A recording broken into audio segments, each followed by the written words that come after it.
Hey, it's BT with Tales from a Gemini. This episode is with Michael Hill, the voice and the face of World Superbike. What doesn't he do? He hosts the Paddock Show in World Superbike. He even wrote a musical, the World Superbike musical. I think it's called the On Two Wheels, the Superbike musical. He's a commentator for Moto America. He's also a manager for riders. I mean, this podcast, this is one of my favorites. He opens up, and I got to know the real Michael Hill. You are going to enjoy this. Without further ado, my newest, bestest buddy, Michael Hill. I got it, buddy.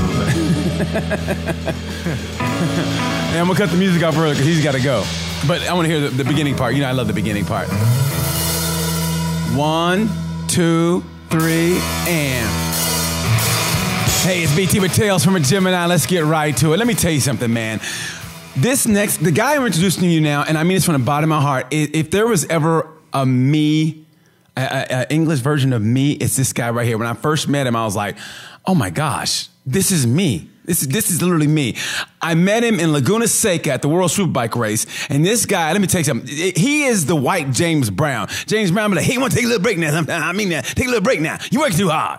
This guy he's the host of the World Superbike Paddock Show. He works for Moto America Live. He's also a manager for motorcycle racers. He does everything. And I honestly, and I'm sure he's got a mixtape coming out with Drake and DJ Khaled because he's got a musical, the World Superbike musical. My newest, bestest buddy, who's always been a buddy, Mr. Michael Hill. How you doing, buddy? Wow, I'm very rarely lost for words, but what an introduction. Thank you, man. That's very good. But I mean, I got to say one thing though. You got more hair than me. You've actually got more hair than me. So we couldn't be twins, mate. We couldn't be twins. I don't know about that. All I got to say is if we are in the same place together, we have all the energy in the world. I mean that people could just touch us, and that's enough energy to light up San Francisco. And I mean it from the bottom of my heart, dude, because you are so engaging, and and the passion that you give off is just electrifying. And that's what I love about you. When I first went to the World Superbike race and you had the Paddock Show, and I was like, this is what motorcycle racing needs, because I mean, you can't sell to a person like myself who's a geek. You can't sell to you have to get people who are just kind of casual observers. You got to grab them, and that's what you do. You grab them in with your personality, the way you talk to the riders. I mean, it's literally a party in the paddock. How did that come about when you first came up with that?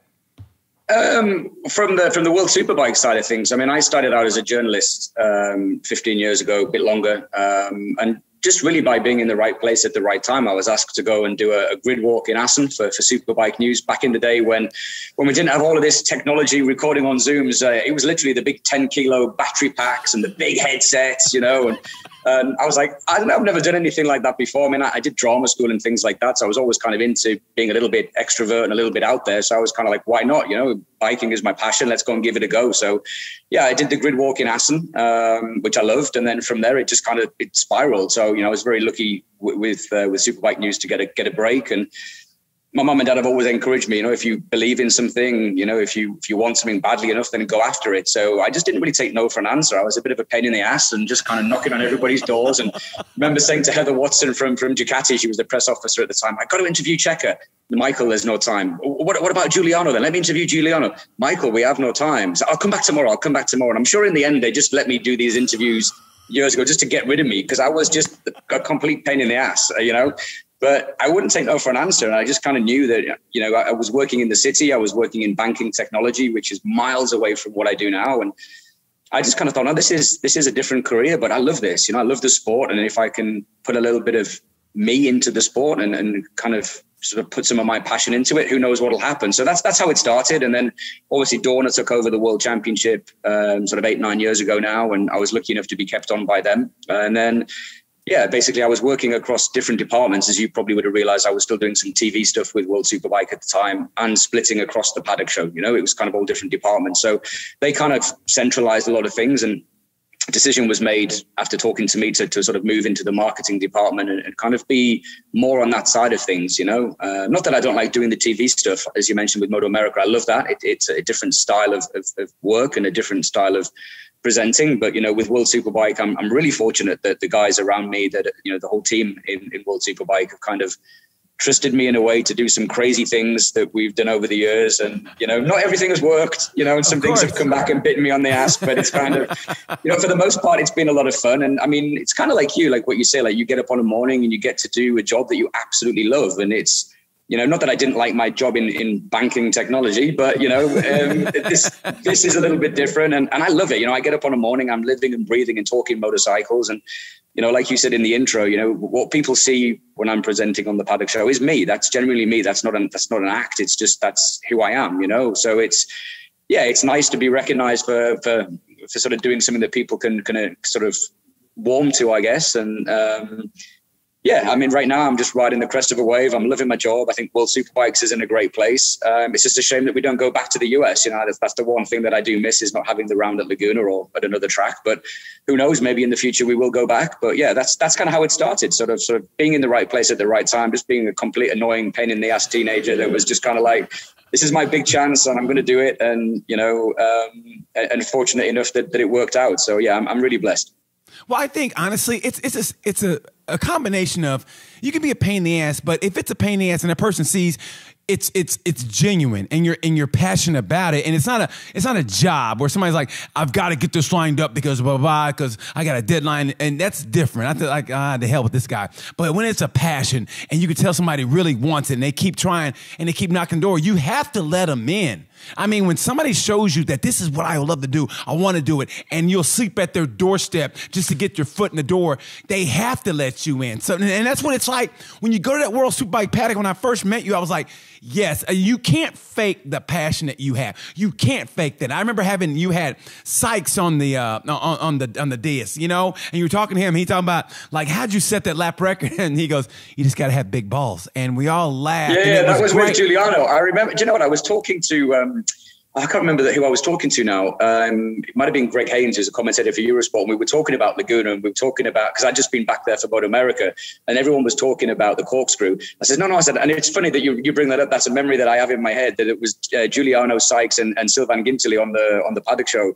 And Sykes made the comment, it's about who's got the biggest cojones. And I remember Gintoli coming back and saying, yeah, he's got bigger balls than me, or something like that. I can't remember the exact way that it went. And it's just, but that's what the Paddock Show is about, you know, and it's kind of, it's not for the media per se. I mean, it is for the media in terms of the media can go and watch it. But the idea, I think the differentiation between sort of a media press conference and the Paddock Show is that it is, for the most part, unscripted. I mean, you'll know from stuff that you do, there's a lot of work that goes on behind the scenes, and we do a lot of work, and, you know, I do a lot of preparation in terms of statistics to try and make sure that we get things right, because it's live and you don't want to make a mistake. But it's not the boring, could be careful, not boring questions, but the typical questions where at the end of a race, so Scott Redding, you just finished on the podium. How do you feel? How was the race?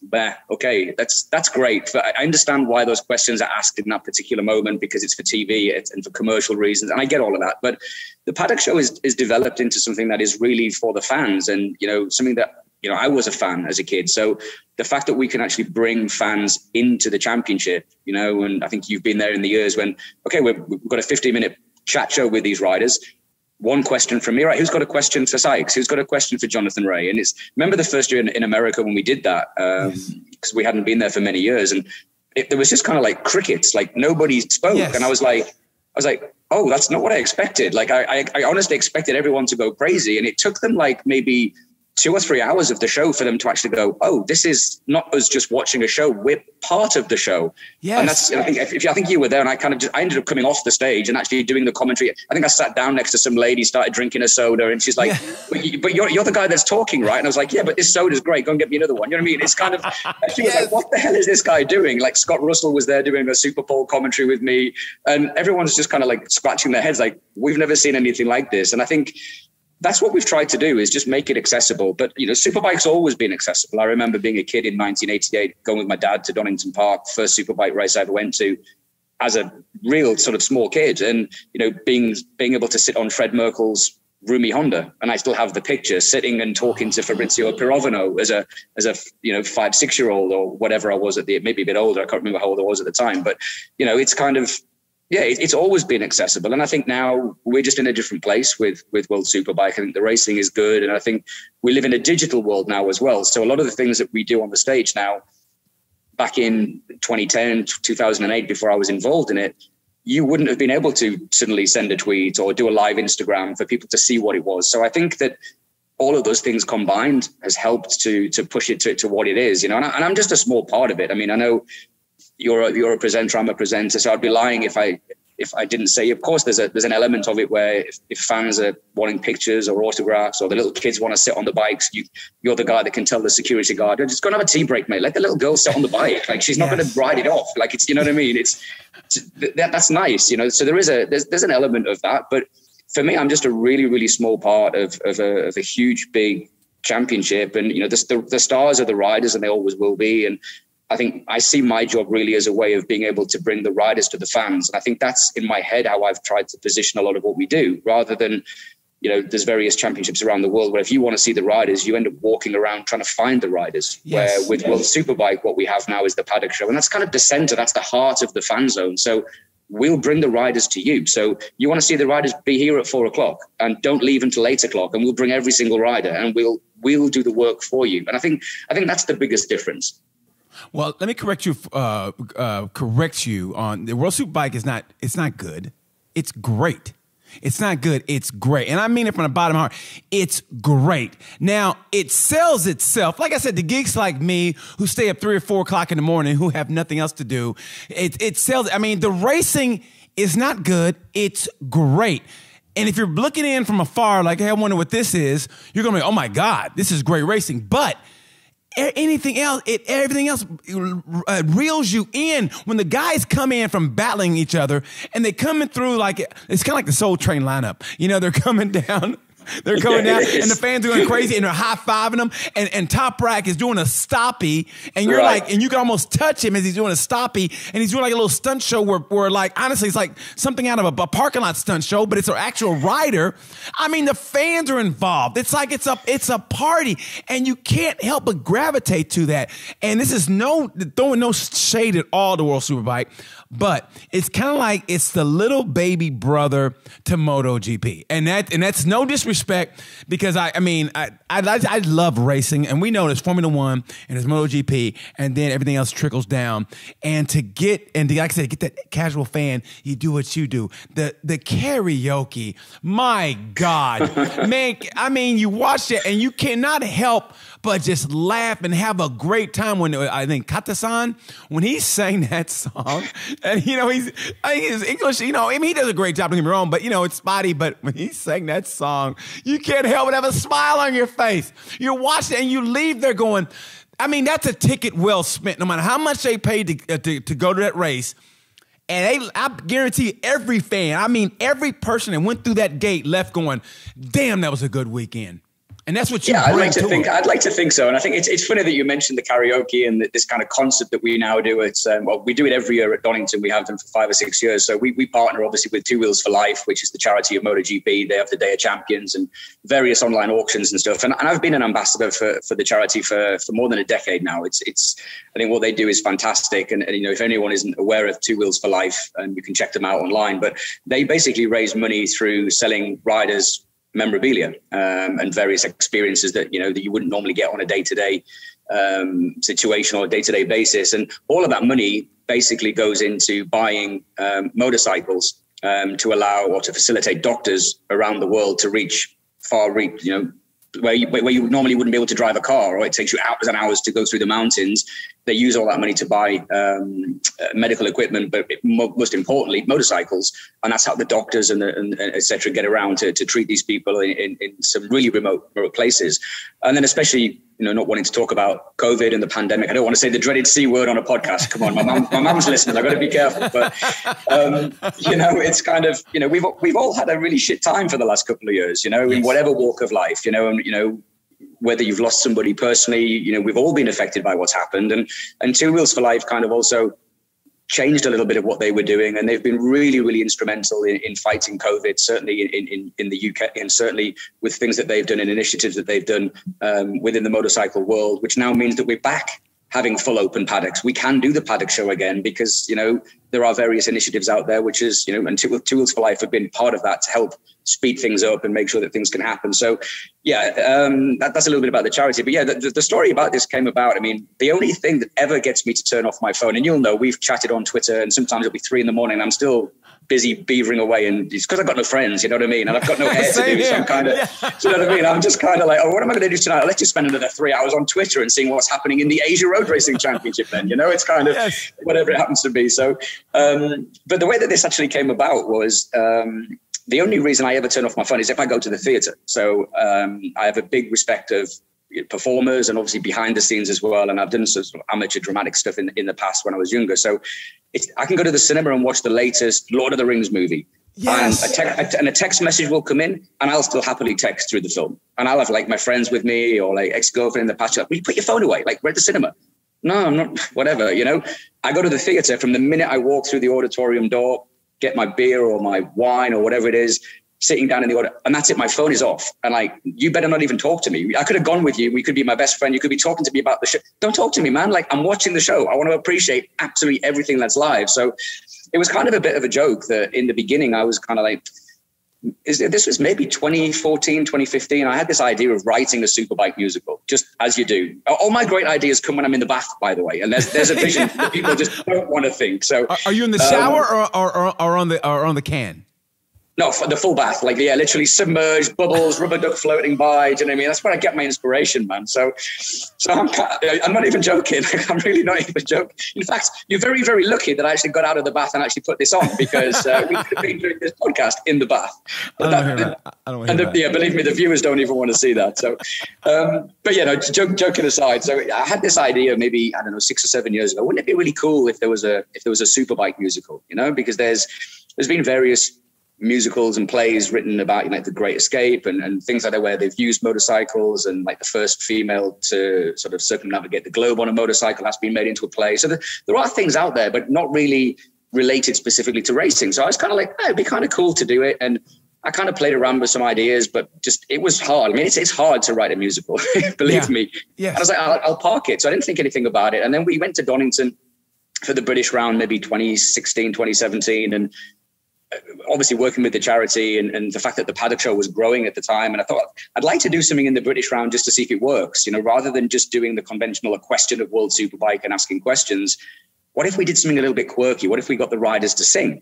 And everyone was like, you're crazy. That's not going to happen. Like, they're not going to sing. And I'm like, well, I sang on the stage. Like, I sang on the stage. And they're like, yeah, but you're running the show. It's a bit different. Yeah, you're not going to get the top riders to sing. They won't want to do it because they'll feel like you're embarrassing them. And I'm like, I don't think they will. I said, I think if you actually pitch it right and you actually explain what it's for, and you actually not produce a full-on show, but if you actually, you know, really lay some guidelines as to what it's for, why we're doing it, and actually do it in a really positive way. I said, I think that you'll find that most of the riders are just like me and you, right? They're just regular guys and girls that race motorcycles bloody fast. So yes. I'm sure that they would actually like to do it. So, you know, long story short, we played around with some ideas. We had a band that was playing, which was actually the first band that ever played on the stage was the son, George Buckmaster, is the son of Simon Buckmaster, who was himself a 500 podium man years and years ago. He runs the Dynavolt Triumph team now in the World Supersport Championship. So his son, it was the CIA Landlords team at the time. They were running Jules Cluzel and Peter Sebastian and Kyle Smith on the Hondas. So yeah, so it's his team, and obviously his son basically was a drummer in a band. And they just said, well, we'll donate the band for you. And if it's for charity, we'll give you the band. You make the show. And I was like, great, we've got a band. And then I'm kind of like, shit, like, now what do we do? Like, I've got, you know, so it was kind of like, it was all kind of done a little bit tongue in cheek. It was never really that serious until we suddenly had a band. And then I spoke to Jordi Torres, literally, I think it may have been at Laguna. Or was it before Laguna? I can't remember. It was either just before Laguna or just after Laguna. And I said, look, I've got this crazy idea, but would you sing a song? And you know Jordi, a lot of people listening will know Jordi Torres. He didn't even think about it. He's like, yeah, how many songs want me to sing? 3, 4, 5, 6? And I'm like, great, we've got a show now. That's it. It's cool. So I kind of... Sorry, go on. You basically Blues Brothers did. You basically did a Blues Brothers. Yeah. You got the band. So cool. You got everything. And Jordi, did Jordi sing Elvis? Did he sing Elvis? He did. He sang Love Me Tender. That was the very first song. And he actually sat down on the stairs and got a lady from the crowd and basically just started like stroking her. It was comical. It was brilliant. So that's how it very, very first started. And then it kind of grew and grew and grew. So we actually then had different riders wanting to sing. And we had sort of 3 or 4 riders from the Blue Crew Challenge that wanted to sing. So it was like the first ever Yamaha boy band and all this kind of crazy stuff. And it was like, now it's just become a little bit ridiculous, but kind of funny, right? So, and they raised some serious money. I mean, like at Donington Park, literally less than 2 weeks ago, we raised £16,000 in less than 35 minutes. Wow. So they are, so the riders are giving up their time, and we never actually finished the paddock show till 9 p.m. on the Saturday night, bearing in mind that the second Superbike or the first Superbike race finished at 4 o'clock in the afternoon. Alvaro Bautista had crashed in that race, was absolutely fuming, as he would be. We weren't even sure whether we would even have half the people turn up because people had crashed. And ultimately, we, with the best will in the world, we put these ideas together, but riders are there to race. So if a rider's injured or a rider just simply says, hey, I just crashed, I'm really pissed off, I don't want to come and sing, I don't feel like it, we can't force them to do it. They're giving up their time for free. So we were surprised, like literally just before the start of the show, that we simply had 20 riders in the back, and Alvaro brought his entire team, and they'd actually choreographed the Macarena, and we're like, okay, like it's going to happen there. And so it was kind of a full-on show that just went on. And then the point that you made about the musical, sort of fast forward, obviously we had the pandemic. And then I just thought, sort of middle of last year, and we were talking about, hopefully we're going to get out of the pandemic, and hopefully we can do a proper race or a proper show at Donington like we've done in the past. So I jokingly said to Donna, who's sort of one of the fundraising managers at Two Wheels for Life, I just said, look, maybe now is the time to write this musical. Like maybe now is the time to write something that talks about Superbike, like some of the iconic moments in Superbike, how Two Wheels for Life fits into that, and and see what we can come up with. If I pitch it and say, look, this is what I want to do at Donington, will you support me in it? Because they already think I'm crazy enough as it is. So if I suddenly start saying I want to start doing a Broadway production on the stage, they're going to be like, what the hell is this guy having for his breakfast? So she said yes, and then we had a meeting, as we do every year at the beginning of the year, and I put forward some ideas and said, look, this is just one idea that I've got for Donington. We can't make it like a full 2-hour show, but maybe we can take some of the iconic songs that we've had in World Superbike. So, for example, this kind of like funnel that you talk about when the riders come down to the Parc Fermé, we use AC/DC's Thunderstruck. Yeah. So I was like, why don't we take some of these, obviously we've had Despacito has been sung on the stage, and On Your Feet by Gloria Estefan, so all these different songs that people will recognize. And I said, why don't we just pick 5 or 6 of these songs, and let me see if I can put some lyrics to these songs, and let's see whether it works. And if it doesn't work, we haven't lost anything, because nobody knows we're going to do it anyway, and we'll just do a normal extended show. And then, as I say, fast forward to sort of middle of March, and I'm laying in the bath, rubber duck kind of floating by, and I'm just listening on Spotify to all these different songs. And obviously I go to the theatre a lot, so I'd been to see Hamilton, and obviously there's certain kinds of songs that you just think, it just wouldn't work for the audience. Suddenly belting out Phantom of the Opera is not going to work, right? So you've got to kind of cater to the audience. So I kind of narrowed it down to maybe 10 or 11 different songs. And then I just had this, I don't know what it was. I just suddenly thought, we started in the glass elevator from Charlie and the Chocolate Factory. And that was in my head. I don't know why I was in the bath and suddenly thought of this, but I was like, this is the starting point. And it's, from the idea would be, where they sort of go, come with me and you'll be in a world of pure imagination. At the end of Charlie and the Chocolate Factory, yes. And then Willy Wonka presses the button, or Charlie presses the button, and the elevator goes up and smashes out of the factory. And I thought, what if we change the lyrics? So what if the start of this musical was a boy? And what if that boy was me? And it's kind of, what if it's how I got introduced into Superbike? And I then tell it through my eyes, but my eyes are actually the same as every other fan that's here, right? Because we're all fans. We're all here for the same reason, but we've all arrived in front of the paddock show tonight for the same reason, because we want to meet the riders. We're fans of Superbike. We want to raise money for charity, but we've all got our own individual stories. So we had like a 9-minute window to try and fit something together. So my idea was, change the lyrics. So come with me and you'll be in a world of pure acceleration. Helmet on and you'll be in a world of pure exhilaration. So, and then the duck came back the other way, as the tide kind of changes. And I'm like, and then from there, we could kind of go into like some synopsis from Hamilton, where, I don't know if you've seen Hamilton, the musical, but it's sort of like a hip hop kind of musical, obviously about the forefathers and the founding fathers of the US. But there's some really, really cool music where it's kind of like rewinding, as if it's like people seeing things what happened years ago. So I was like, why don't we start the show like this and then put the music in from Hamilton? So it's rewinding. And then it's like, from the leader of the pack, I'll never forget it, my first time at the track, so we changed the lyrics. And and that was the idea, how we got it. And then we kind of fast forwarded through different songs, through Despacito, which was just hilarious, talking about, all kinds of dramas with him in his pajamas, thinking about when Killy rocked up in his dressing gown back in the 90s at Assen. So we just picked out some key moments and tried to make it all fit. And Yeah, and I went to a recording studio. We actually recorded it, which I'm going to put out on Twitter probably in the summer break. We actually did a studio version with a girl that's been in the West End, so she actually put some vocals on it with me.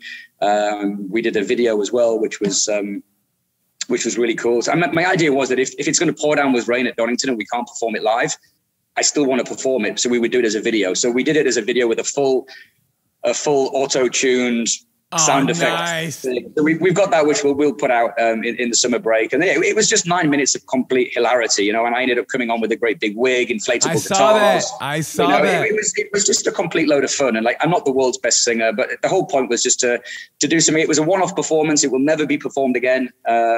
Never say never, but right now it'll never be performed again. So it has a pinball wizard kind of element to it also, doesn't it? Yeah, I mean it's a bit quirky. It's a bit like you said in the intro. It's a bit Michael. It's Michael style, So it's kind of. I love that. I love that, man. And this. And by the way, this is the greatest podcast ever because as I'm talking to you, it blasts out on the sidewalk. So when people passing by, they see me as I'm talking to you, and that's why they wave. So I got to wave to them. I don't want to be rude. Oh, so that's cool. Yeah, so I'm talking to you. I got to wave to them because they can see me as I'm talking to you, and they hear it on the sidewalk. So that's why I wave when they pass by. So don't think I'm not listening to you, but yeah. So that's why I love this. The greatest podcast ever because I'm literally on Market Street in Indianapolis as they're walking by and they hear me and I can wave to the people. It's the greatest place to do it. Yeah, I mean Indianapolis is the greatest. It's the greatest racing city in the world. You know what? That's one of the tracks I've never been to. I've never been to Indy. Never. Okay, listen. Now, as far as anything other than the 500, the track is suspect. When GP was here, the track is shit basically, but. For the Indy 500, no, it really is. For the Indy 500, it's great. Other than that, yeah, it's shit. I mean, I just remember when Marquez was I think he was in Moto 2 at the time, or maybe even he was either Moto 2 or he was in 125s. He complained about the track being bad. I remember that. He didn't complain very much, but I remember he complained about the track being bad. So yeah, it's like I said, it's a shit track for anything other than the 500. But you got to come to the Indy 500, man. It's the greatest single day spectacle. You will have a great time. Nobody does racing like Indianapolis. I mean, these people do a great job. I mean, they renamed the streets after racers' names. When GP was here, it's Rossi Avenue, Lorenzo Way, Marquez. I mean, seriously, they renamed the streets after the racers. You can't beat that. No place in America do they do that. Indianapolis cannot be beat when it comes to racing. And do we have our own little street then? So Bald Guy Boulevard? I mean, that's got to be up there, right? Come on. I can talk to some people, see what I can do. I'll talk to some Let's people. Do it, man. Let's do it. No, I mean, joking aside, I mean, I've watched the Indy 500 for years. I mean, like you, I love all forms of motorsport. My heart is two wheels, but I love any kind of motorsport. And I watch the Indy 500 every year, and it always falls either bang in the middle of what I'm doing with World Superbike or, if I'm gearing up to get ready for Moto America. And Monaco. It's the Monaco F1 is during that same time also. Yeah, exactly. So that, you can only be in so many places at once. I mean, it's definitely on the bucket list. I definitely want to do it one day. But yeah, I've never been. Why did you at the time? Why did you get into banking in the first place when your heart was in the bike and your heart was in the racing? I mean, because I knew for a fact this is what I wanted. I wanted to do comedy. I wanted to be entertainment. And I knew walking that straight path was not going to be for me. I had to walk the path of least resistance. So why did you go bank? Did you go, I want to have the safe spot? And then you realize what your real passion was, or why did you take that path in the first place? Yeah, no, I mean, I grew up with bikes. I mean, not a lot of people know this, but my mum and dad met through motorbikes. How'd they meet? They actually met on the Isle of Man at the TT. Was she racing too? Did your mom race? No, brilliant. She can't even drive a car, mate. Let's not even get there. Don't even start. No. I'm going to tell her you said that. No, she reversed in a car park into a stone wall. I mean, mate, seriously, I was there a couple of weeks ago. She took the wing mirror clean off. I'm like, Mom, what are you doing? Like, there's a post there. You're meant to look in your mirror first. Bang, straight into it. Yeah, no, she's going to kill me for saying that. It's true. we have CCTV footage from the car park as well. I was like, Mum, you never even turned left. Look, you just went straight backwards. But anyway, that's another story. She is going to kill me for that. That's hilarious. But it's a true story. Like, she just can't even drive in a straight line. So it is what it is. And no, she was definitely not racing at the TT. So no, they were there. And I'm actually called Michael because I'm actually named after Mike Hailwood.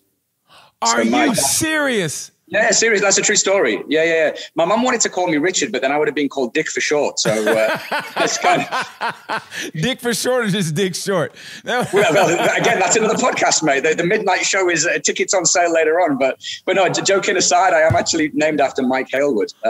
So my dad did trials in motocross. So my dad he did the Scottish 6-day trials, and he rode with like Sammy Miller and people and Dave Thorpe and people like that. So when I was a kid, that's what he was still doing. Him with my uncle. I remember on a weekend, I'd be like 4 years old or something, and going off and watching my dad and my uncle doing the trials, and not trials like they are now. You know, like the trials these days is crazy. They're on top of like triple decker buses and God knows what else. But it was still impressive, like going up waterfalls and balancing on stuff. And I got a little TY80 Yamaha when I was a kid and like crashed it through the fence like on the first time I rode it, like, you know, but all that balancing on rocks was just like not for me. You know what I mean? I could barely stand on 2 feet. So, you know, it wasn't really for me. And, you know, I did a bit of racing and, you know, I had some fun at it, but I've always enjoyed racing to a point. But definitely up until I was about 8, I hated bikes. I hated cars, anything with noise. When you talk about being a geek, I was that geeky kid, like a really soft kid that just wasn't into sports per se. Just quite liked, and I was one of these kids that would get bullied because I loved school. Like I would go back to school tomorrow, and I keep saying to my niece and nephew all the time, it's like, I know you hate it, I know you don't like it, but stick in at school, because for me, I loved school. There wasn't even with lessons I didn't particularly enjoy, like science or whatever. I loved school. I'd be up and ready, bag ready, 7:30 in the morning to go to school. I absolutely loved it. What was about it you loved? What was about it you loved? I just liked the learning of it. I just really liked the fact that I would go to this place. And I guess when you're 9 and 10, you don't really understand it so much because you're just a kid. But I would go to this place, and, you know, I was really fortunate with some of the teachers that I had, that I got on really well with the teachers. And they just spoke in a way that, I don't know, just for me, I just liked learning. I liked learning about stuff. And then as I got a bit older and got into secondary school, like with drama and with languages, I found languages very easy to pick up. And I kind of went the complete geek way. So instead of picking all the sciences and things, I was like, let's do Latin on a lunchtime and be one of only 3 people in the classroom. But it's all, you know, I was that guy. Do you know what I mean? But I don't know. I just really, really enjoyed school. So I think for me, as much as I enjoyed the racing and, you know, obviously a little bit of an exploit into riding on a track, but, you know, I was never going to be a world champion, and I was okay with that. You know what I mean? So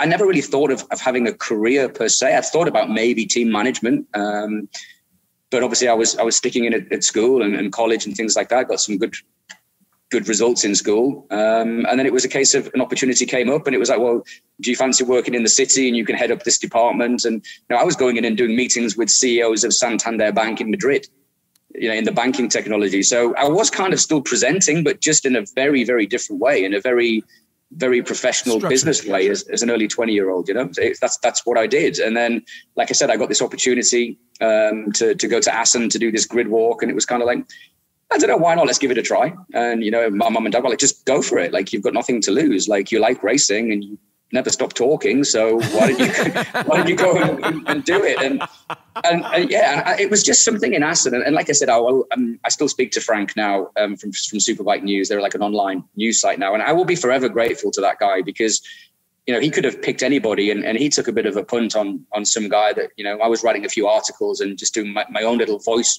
bits and bobs, you know, back in the day. And it was kind of, you know, they didn't have a massive budget. They couldn't pay for a big celebrity star. And, you know, and I'm not a celebrity star anyway, but, you know, back then I was just this snotty-nosed teenager. And they're like, well, you know a lot about bikes and you're clearly intelligent. Do you fancy doing it? And it's like, yeah, let's give it a go. And I think it was probably I'd only been in Assen maybe 2 or 3 hours. And it was just, I don't know, it was just something about walking around the paddock and people just suddenly talking. And I was like, actually, and I don't know, I can't put my finger on it. I honestly don't know what it was. It was just something clicked. It was like, maybe this is your career. Maybe this is what you need to do. And I don't know where it came from. It was, you know, I've not had that feeling. It's Assen. There's something about being at Assen. I've been there twice, and it's weird, but it's almost like it's life-changing. And I know it sounds weird, but there's something about Assen. I just got back from Assen, and I was like, I love this place. I stayed in Groningen, had the greatest time ever. Amazing place, amazing little town. Yeah, I loved it. And then I was at the rate. I literally walked that track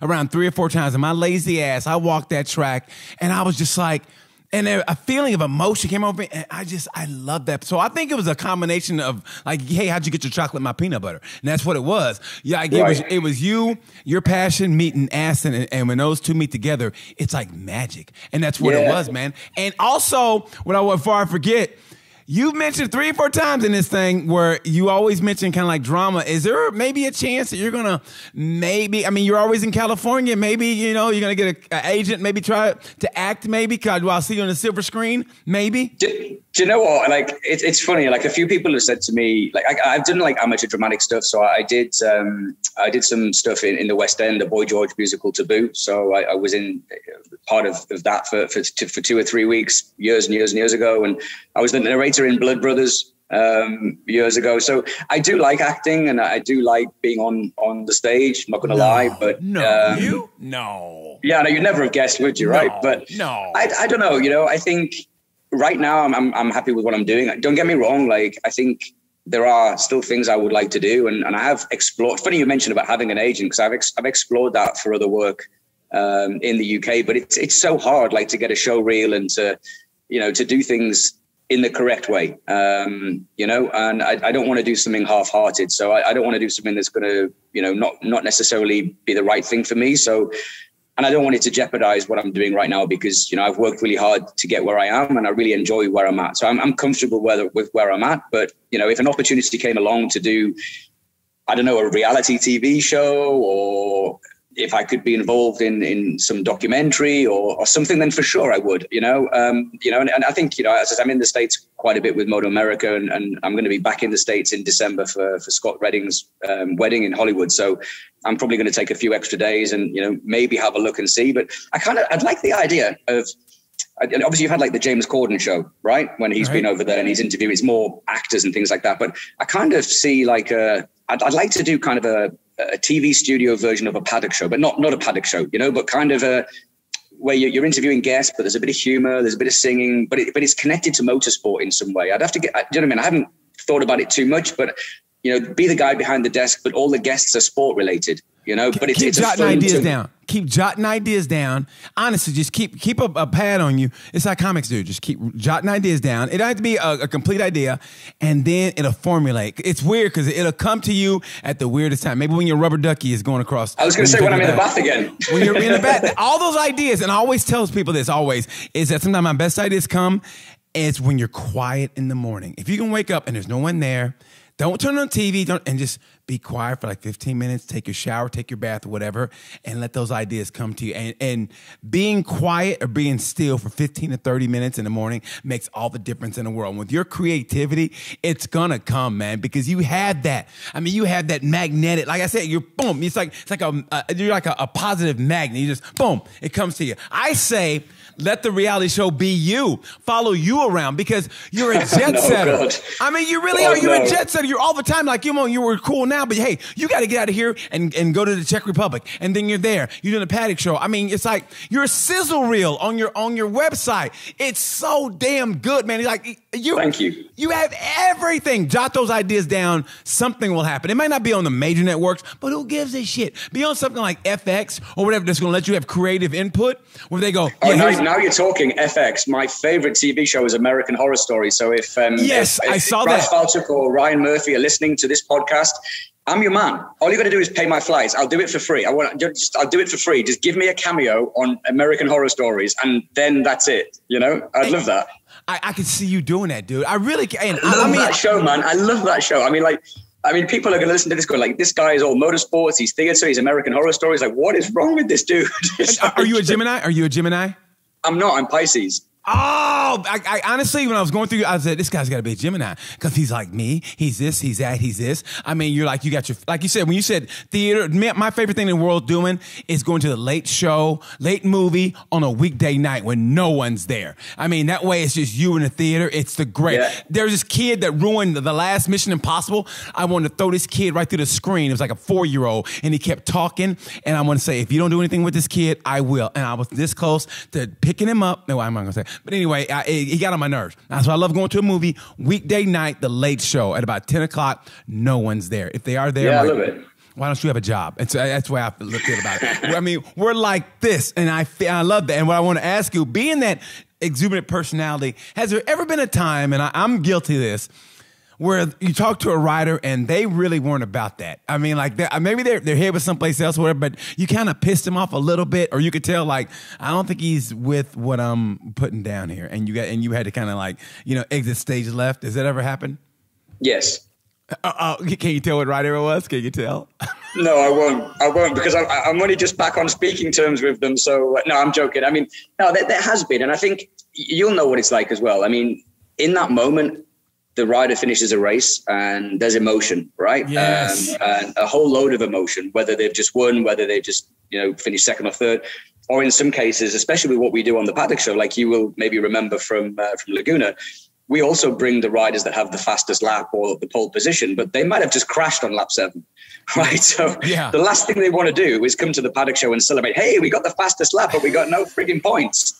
You know what I mean? They don't want to come and talk to the bald-headed guy on the stage and be inundated with fans that want photographs. They don't want that, but it's part of the job. So yeah, for sure, I've got it wrong a few times. Not to the point where I think I've really pissed them off where they maybe want to punch me, but you can tell by somebody's body language where it's just like, just ask me one question and I want to get the hell out of here. Like, you know what I mean? So I got to say though, for the most part, and I'm not just saying this because I still actively work in the championship, I've never really ever had to go head to head with any rider. I've never had a rider of any level from the top, from, even when Max Biaggi was racing, and people said that he could be difficult to get interviews with. He was always really super cool with me. Like there was never an issue. People used to always say about Kenan Sofoglu, man, that guy, he won't talk. Never had a problem. Maybe with his timekeeping, maybe he needs a Wilbur watch to get there on time. But, apart from that, but again, if a 5-time world champion is going to be 5 or 6 minutes late, okay, it's not perfect if you're trying to run a live show, but you could deal with it. I think we did that even with Tom Sykes. He was getting a massage, was it 2017 or 2018, and rocked up 15 minutes late. And then he comes on the stage. I'm like, mate, you've got 24, I think it was at the time 24 or 20, whatever it was. You've got X number of Tissot watches. How the hell can you be late, dude? How the hell can you be late? You got more watch. You could open a watch shop. Like, how can you be late? Oh yeah, sorry, I was having a massage. But you just roll with it, And Tom's the kind of character where he would give it back. I mean, some of my fondest memories on the paddock show with Sykes and with Geordie as well. Just some of the things that they would say and also the humor as well, especially with Tom, especially when we were in the UK. Some of the things he would say would be, it's like if you go to a pantomime, and you go and see like a Christmas panto and the kids are all laughing because they think it's really, really funny. And all the adults are laughing because they're laughing at the kids don't understand actually what the innuendo was just said in that joke, right? You're like, man, that is so filthy. Like, did they just say that on And Tom would kind of do that. And like, for me, I kind of like that quirky kind of humor. And some of the things that, when I would go back and forth with him and we'd have this sort of 3 or 4 minutes conversation, I've said to him before, I said, mate, when you retire, 10 years down the line, 15 years down the line, let's just go and hire a theater somewhere and do a completely unscripted 2-hour show. I said, you'll sell it out for sure, because the stories that he's got and, all of his experiences that are still related to racing, but he articulates them in such a funny way. And I think I remember as well at Laguna going to the after party at I can't remember what it's called now, the pub near the Portola Plaza, but there's a bar on the corner and that's where everybody used to go. Yeah. And I remember it being, 1:00 in the morning and everyone's kind of had a few drinks, end of the weekend, good weekend. And there's Sykes dancing on the table and we're like, man, he must be absolutely hammered. Like, I don't even know what day it is. Like, and this guy is going some stone sober, doesn't touch alcohol, just completely enjoying himself, drinking water and Diet Coke or whatever the hell he was drinking, and you just think, man, that's cool, And I think, as I said, I've been really lucky with all the riders. They've all got very different personalities, And I think what I try to do with all the riders is, you'll know from being a presenter, you can ask the same question to 10 different riders in a different way and still get the same answer. Yeah. Because everyone's individual. So I think I'm quite fortunate with the fact that, I know a lot of the riders quite well. I'm friends with quite a lot of the riders. So you can kind of get away with a little bit more than you normally would. And if someone's had a bad day, you know that you can push a little bit more because you're kind of on that level with them. They're not going to take it too seriously. But, there's certainly one that sticks in my mind where I did ask a particular rider that's still racing now, so it wouldn't be fair to say. Maybe I'll put it in an autobiography in the future one day. I don't know. But, can you give us a hint? He still races in superbikes. That's all I can say. Okay. Which narrows it down to any one of 24 riders, I guess. But Now, let's just say that there was a conversation once we got off the stage where they just felt that it wasn't appropriate, the line of questioning. And I was like, okay, but my job is to make a show, and this is what happened in the race, and this is the question that I asked you, and you can choose to answer it in whichever way you want. You know, I'm not putting words in your mouth. So, you know, there was a bit of a discussion, and we shook hands and hugged it out. And the next day they had a much better day, and they were all smiles on the paddock show. So, but I think that's, you know, you got to understand that, like I said before, when we're talking about the musical and the singing and, you know, the stunt show with Top Rack, it's, first and foremost, those guys are athletes and they're there to race motorcycles, you know, and it's their job. You know, they're not there to sing karaoke songs. They're not there to, like Scott, sticking his hand in the box with a blindfold on, trying to guess what's in the box, screaming, you know, that he's just touched a knee slider, but thinking it's like a hedgehog. You know, it's kind of, it's, you know what I mean? They're there to race, and the fans are there to watch the racing. And my job is to talk about the racing. And these other things are kind of secondary to that. So I think, you know, I'm always a little bit conscious, depending on what show it is. You know, if it's a podium show, then it's a lot easier because the top three guys are on the podium and more or less everybody's kind of happy. You might be a bit pissed off that you didn't win the race, you only finished second, but you're going to get a lot better response than if you're the guy that just crashed from getting the fastest lap, you know? So I think you have to just be adaptable. I totally agree with that. And also what I think, what you should do, if Sykes is like that, there's got to be another rider with that kind of personality. And what you guys should do is, and I mean this, try to find a comic club that maybe in London, I don't know, definitely in the UK. You and Sykes run out a comedy club because it works over here. They, you know, with professional wrestlers like Mick Foley has it. He does run and go comedy clubs. He sells out and just talk racing and have little comedy skits. Like you open up for Tom Sykes, have Sykes come on stage and do a little comedy, and then have the crowd ask him questions. Try it for like a night or two at a comedy club, like an off night at a comedy club, maybe during a racing weekend, and I guarantee you will sell it out and it'll be a big thing. But do it soon because, you know, he's still in the lexicon, but do it soon. I guarantee you, try at least a night immediately after, maybe during a race weekend, or definitely maybe after the season, but immediately after the season, I guarantee you'll sell out. Between your personality and Sykes together at a comedy club where you can be uncensored, oh my God, who wouldn't pay to see that? I'd pay to see that. I'd pay to host it. What are you talking about? That's what I'm saying. You host it. That's money in the bank right there. You should do that. Because you, like I said, man, I don't care what the kind of shit you're saying to me. You are so Hollywood, right? I mean, not Hollywood, like you don't know me, like sunglasses on in the nighttime, which I think is douchey. Well, I just had my teeth whitened. So again, I mean, Hollywood smile, I've got it going on, right? I saw that and I wasn't going to say shit. I wasn't going to say anything, but I was like, man, I was just wondering because it's kind of the elephant in the room, right? Greg Haynes, my good friend from Eurosport, and he's always ripping the piss out of me. I remember the first year we went to Qatar, and he said on the live TV broadcast, he said, "Don't worry, folks. If there's a power cut, we'll still be able to race. We'll just get Michael to smile at the end of the straight." I was like, dude, like you just, you know, but I don't know. I'm always just being that kind of guy where like I take the piss out of myself 24/7. Like, you know what I mean? I laugh at myself. Like life is a blessing, you know, like I'm grateful to be here. I'm grateful to do the job that I am. And I'm far from perfect, you know, but I don't mind taking the piss out of myself. And if someone wants to take the piss out of me, it's all good. I really don't care. I don't really care. It should be that way. Okay, so when it's all said and done, when it's okay, like enough racing and you really want to unwind, what does Michael Hill do? Does he play Fortnite? Does he drink wine? Is he breaking out the old Twister set from when you were a kid? And I mean, what do you do to unwind? What does Michael Hill do when it's like, no racing, which every now and then can be a blessing when maybe mid-December, you know, that's when it's like, okay, I can do that racing for a little bit, you know, holidays, whatever. Yeah, what do you do I mean, again, that's a really good question because I saw my mom and dad at the weekend. They came to Donington and we were talking and I've seen them a lot more, obviously, since the calendar changed and things because of the pandemic. But pretty much I very rarely, that sounds really strange, but like my ideal holiday wouldn't be to go and lay on a beach. You know, it wouldn't be me. Like, you know, my ideal holiday would be to go to Egypt and spend 2 weeks looking at all the museums and the pyramids and maybe spending 2 days on the beach, you know. It's like I just did the two races. I'll give you an example. So I did the two races for Moto America. I did the Ridge. And then rather than coming home for 4 days and flying back for Laguna, I stayed out. So I was like, what can I do? What's on my bucket list? Let's go to Vegas. Yes. Right? I don't really drink. I don't gamble. Right? So why the hell I picked Vegas? I've got absolutely no idea. But, you know, and it's kind of like, let's go and see it. Within and I mean this in a very respectful way, you know, and I've got nothing against anybody that wants to go and live that kind of lifestyle. Within 4 hours, I wanted to leave. It was like, it's not my idea of a holiday. This is not relaxing at all. Like, you know, it's too full on.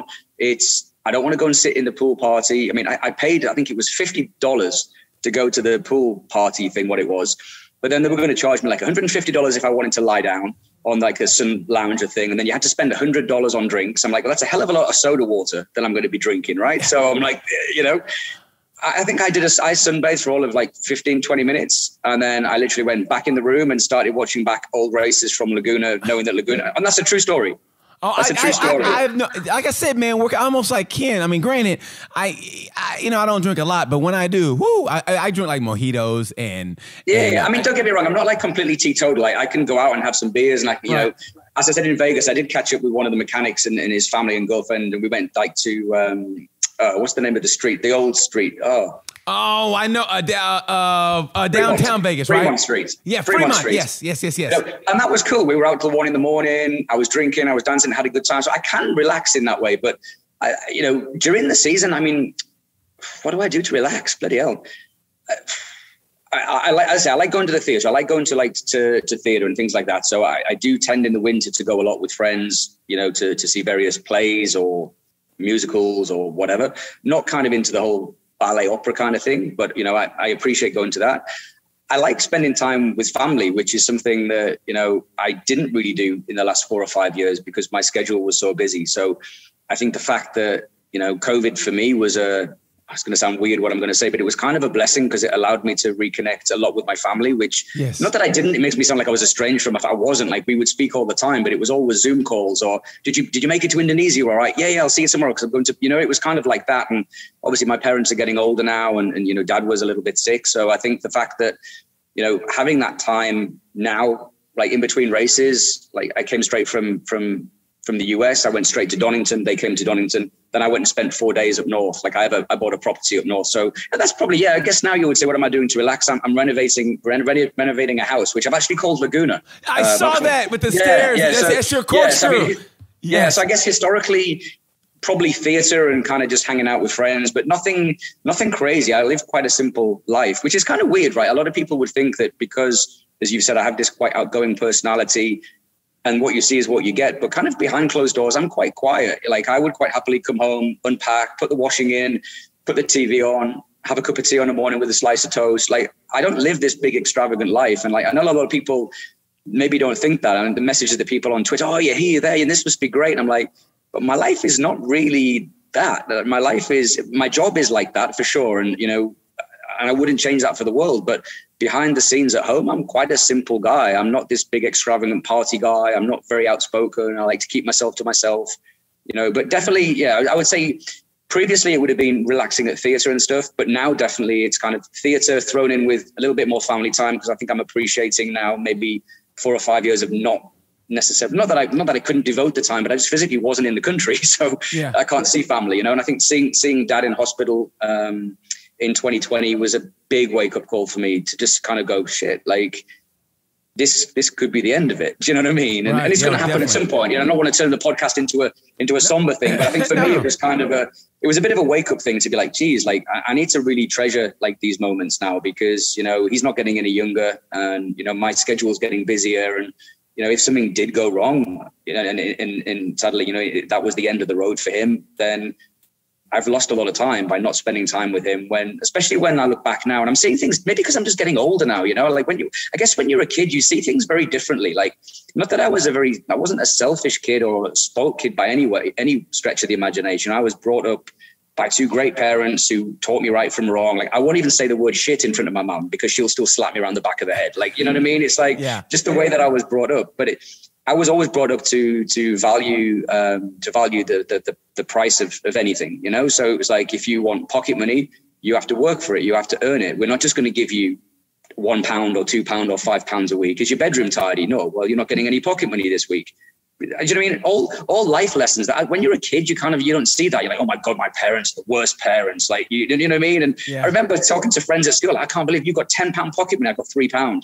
You know, and like, I can't understand it, you know what I mean? And it's like not understanding it as a kid because you want to be the same as everybody else. But I think my parents have told me that like, it's actually that's not the value of life. Like the value of life is to appreciate everything that you've got and to work for what you've got so that you appreciate it. And also just to appreciate everybody around you. So for me, it's kind of, and I think that stretches also to parents, you know, and I'm sort of saying probably more than I should really, but, you know, I'd never like talking so personal, but, you know, I don't think I thanked my parents enough for what they did when I was a kid. You know what I mean? I'm in the same. I'm quite embarrassed about that because I think, Jesus, like my mum and dad sacrificed so much for me. You know, when I said, hey, mum, I remember the phone call. I'm in London and I'm doing my drama thing. And my secondary school was like drama and stuff. So I was doing all of that.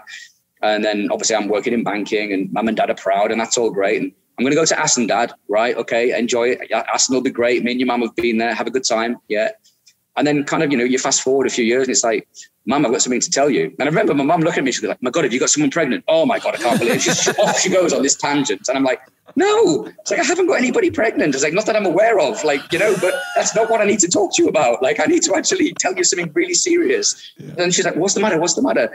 And like, you can see in her hand, she's like, are you sure you've got nobody pregnant? No, I haven't got anybody pregnant. And she's like, well, what do you want to tell me? And I was like, I just quit my job today. And she's like, what do you mean? You just quit your job? And I was like, yeah, I'm going to go and work full time in World Superbike next season. And there was just silence. And I remember my mum like, what? Like, what are you talking about? Like, you're in a really good job in the city, like good money, like a good future. What are you going to do in racing? And I was like, well, I'm going to try and be a presenter. And my dad's like, well, good for you, son. Good for you. And then I just remember the daggers that my mum shot my dad across the room. And it was just kind of like, you know, and then they have this bit of a discussion. And then like 2 or 3 days later, and I remember my mum and dad said, look, whatever you want to do, we'll support you. Like, we don't think it's the right thing for you. Like, we think it's not going to lead to anything, you know? And that's what, and I can see where they're coming from, like with parents. It's like if there's parents of racers, right? Everyone talks about, I want to get a MotoGP. I want to be the next Valentino. I want to be the next Marquez.